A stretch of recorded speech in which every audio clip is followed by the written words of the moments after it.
देखिए, इसमें कोई बहुत हैरत नहीं होनी चाहिए। यहाँ पर जो अच्छे भले मुसलमान हैं, जो आराम और आसाइश के साथ रह रहे हैं, वो उनकी सहूलतकारी कर रहे हैं, तो अबू यासिर के गिरोह को क्या हम कहें।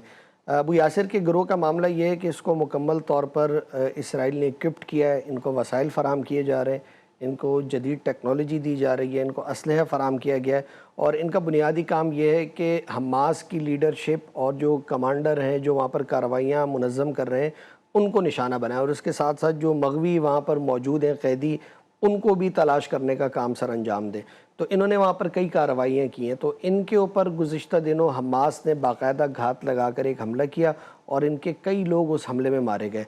और इसी तरह से बिल्कुल जो अबू यासिर है, इसका कबीला ताकतवर भी है, लेकिन ख़ुद अबू यासिर के अहल ख़ाना ने उससे लाताल्लुक़ी का ऐलान किया है। उन्होंने बाकायदा मीडिया को बयान जारी किया है कि जो कुछ इसराइल की मदद से ये कर रहा है, इससे हमारा कोई लेना देना नहीं है, कोई ताल्लुक़ नहीं है, और अगर ये इन कार्रवाइयों के नतीजे में मारा जाता है तो हम इस पर जो है ना किसी गम व गुस्से का इज़हार नहीं करेंगे।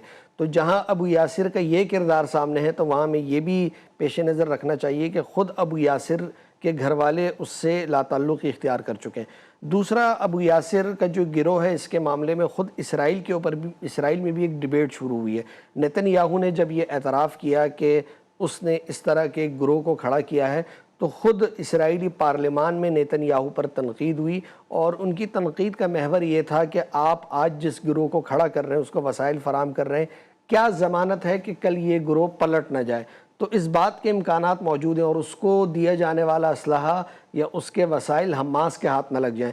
क्योंकि अबू यासिर का गिरोह आप देखें कि जो 1.5-2 साल गज़ा में होता रहा, उसके बाद बड़ी मेहनत से खड़ा किया गया है, और अभी तक ऐसा नहीं है कि उसमें कोई बहुत ज़्यादा लोग हैं, लेकिन जितने ज़ाहिर सी बात है उनको पूरी तरह इसराइल की एक सपोर्ट हासिल है, वो टेक्नोलॉजी में उनकी मदद कर रहा है।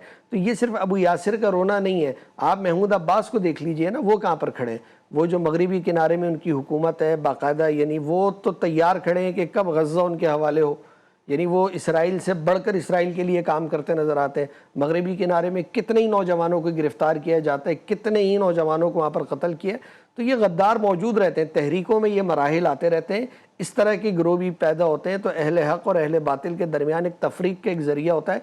आज़माइश है, कड़ी आज़माइश है, बहुत मुश्किल वक्त है, लेकिन हमें अबू यासिर के बजाय उन लोगों को याद रखना चाहिए जो इस मुश्किल सूरत हाल के बावजूद इसराइल के आगे डट कर खड़े हैं।